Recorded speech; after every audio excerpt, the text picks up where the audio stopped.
मेरी अभी तक की टेलीविज़न की जर्नी बहुत अच्छी रही है, क्योंकि आई थिंक मैं जब से मुंबई आई और मैंने अपनी जर्नी शुरू की, मैंने आज तक अब तक कभी भी मुड़ के नहीं देखा पीछे, और सब अच्छा अच्छा ही होता जा रहा है। और पवित्र रिश्ता ने जो कुछ भी दिया मुझे, आज मैं जो कुछ भी हूँ, आई थिंक उसकी वजह से हूँ। It's all because of Balaji telefilms, because the first I think my first show was a cameo which I did in Star Plus, that was called सपनों से भरे नैन। it was a 10 days role, and उसके बाद मैं बालाजी से जुड़ी और मैंने बड़े अच्छे लगते किया। वहाँ से एकदम हमने मुझे पवित्र रिश्ता में एज पूर्वी का कैरेक्टर दिया, और आई थिंक वहाँ से जो मेरी जर्नी है, प्रॉपर जर्नी शुरू हुई, और वहाँ से मैंने फिर कभी पीछे मुड़ के नहीं देखा। और जो हो रहा है सब अच्छा हो रहा है, एंड आई जस्ट होप कि जो होगा अच्छा होगा। I think it was long back in Dehradun, जब मैं एक ऑडिशन दे रही थी, और मुझे एक म्यूज़िक एल्बम के लिए ऑडिशन दे रही थी, वहाँ की कोई लोकल, और मुझे एक लड़के के साथ रोमांस करना था। कोई जैसे गाना चल रहा है रोमांटिक सा, और एक दूसरे की आंखों में देख रहे हैं, एंड मैं हंसती जा रही थी, बस हंसती जा रही थी मैं। रोमांस तो बहुत दूर की बात है, मेरी हंसी नहीं रुक रही थी। So I think that was the first time जब मैंने कैमरा फेस किया था। वेरी फ्रैंकली स्पीकिंग, मैंने बहुत ज़्यादा स्ट्रगल नहीं किया। जैसे कि लोग आते हैं, बहुत टाइम तक स्ट्रगल करते रहते हैं, बहुत मेहनत करते हैं, और फिर जाके उनको कुछ अच्छा मिलता है। मेरे साथ ऐसा नहीं हुआ है, क्योंकि I don't know, maybe it's because of God's grace, उनकी ब्लेसिंग्स, मम्मी पापा की ब्लेसिंग्स, सबकी ब्लेसिंग्स रही होंगी, जो मेरे को वो उस लेवल तक का स्ट्रगल नहीं करना पड़ा। बट हाँ, डेफिनेटली मेहनत तो हर एक चीज़ में लगती है। तो मैंने आके मेहनत की, यहाँ वहाँ ऑडिशंस में भटकती थी, और कई बार थोड़ा कॉन्फिडेंस भी लो हो जाता था कि क्या हो रहा है, कुछ नहीं हो रहा है। बट बहुत ज़्यादा नहीं प्रॉब्लम हुई है, और मुझे जल्दी जल्दी अच्छा काम मिलता गया। So I think it's all because of God's grace, और मेरे मम्मी पापा, मेरी फैमिली वालों की ब्लेसिंग्स, कि आज मैं यहाँ तक पहुँच गई। मुझे बचपन से ही लगता था, मैं अपने आप को शीशे में देखती रहती थी और सोचती थी कि मैं कौन सी हीरोइन की तरह लगती हूँ। कभी कभी खुद को काजोल से कंपेयर करती थी, कभी कभी जूही चावला से। उस टाइम पे ही मेरी फेवरेट्स थी। सो बचपन से ही एक मन में वो होता ना, कीड़ा बोलते हैं उसको, वो तो था कि मुझे बनना चाहिए क्या हीरोइन, मैं मिस इंडिया के लिए ट्राई करूँ क्या, वो सब चीज़ें थी मेरे दिमाग में।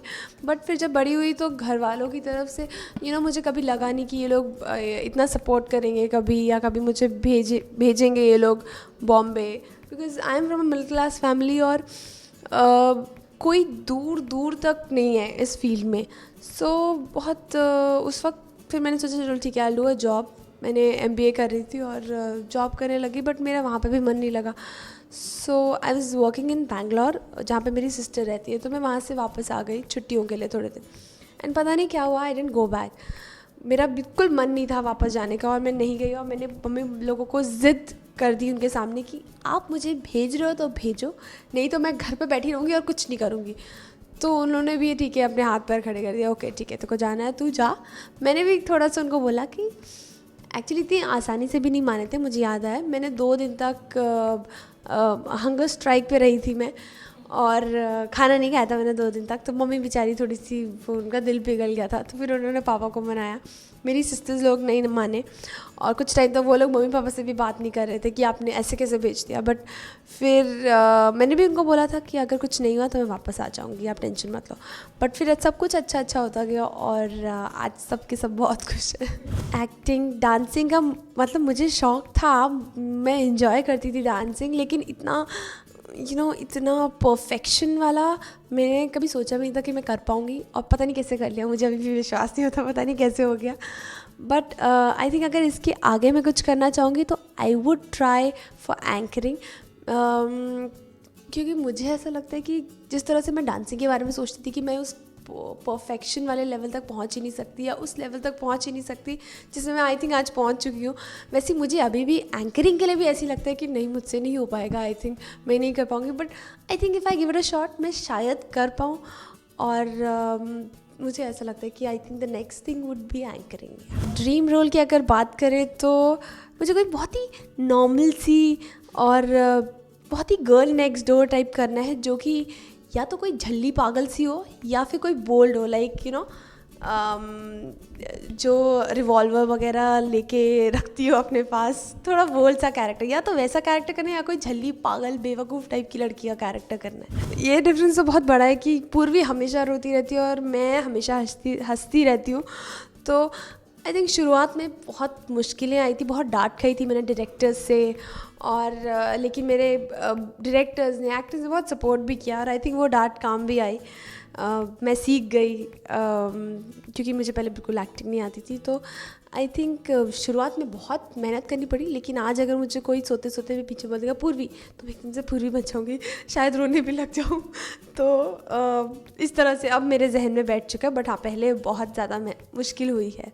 अगर मोस्ट मेमोरेबल मोमेंट की बात करें तो अभी जो ताज़ा एकदम दिल में है, तो वो आई थिंक वही होगा कि हमें जब नच बली के ग्रैंड फिनाले पे अनाउंस किया गया कि विनर्स है ऋत्विक और आशा। तो आई थिंक वो जो खुशी थी, वो बिकॉज इतने टाइम से हम वही मांग रहे थे 4-5 महीने हो गए थे, हम लोग उसी के सपने देखते थे, दिन रात उठ के सोते थे तो अपने वीडियोस देखते हुए सोते थे, जो भी 2 घंटा 3 घंटा जो भी नींद मिलती थी, उठते थे तो यही सोचते थे कि चलो फटाफट से शूट ख़त्म करके रात को रिहर्सल पे जाना है।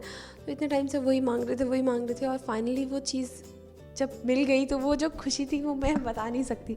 तो आई थिंक फ़िलहाल का मोस्ट रीसेंट मेमोरेबल मोमेंट मेरा वही होगा। मैं सिर्फ इतना कहती हूँ हर बार, और यही कहना चाहूँगी कि आप कोशिश करते रहिए। कभी कभी ऐसा भी होगा कि आपको ऐसे रिजेक्शन मिलेंगे कि आपको कभी कभी ये लगेगा कि आपको खुद पे कॉन्फिडेंस नहीं रहेगा, क्योंकि मेरे साथ ऐसा हो चुका है। तो मुझे ये लगता था कि शायद मेरा कुछ नहीं हो पाएगा। तो आई थिंक ये चीज़ अपने दिमाग में कभी मत लाइएगा। अगर आप सीरियसली इस करियर में, इस प्रोफेशन को परस्यू करना चाहते हैं, आप एक एक्टर बनना चाहते हैं, तो मेहनत करना और एक उम्मीद रखना कभी मत छोड़िएगा।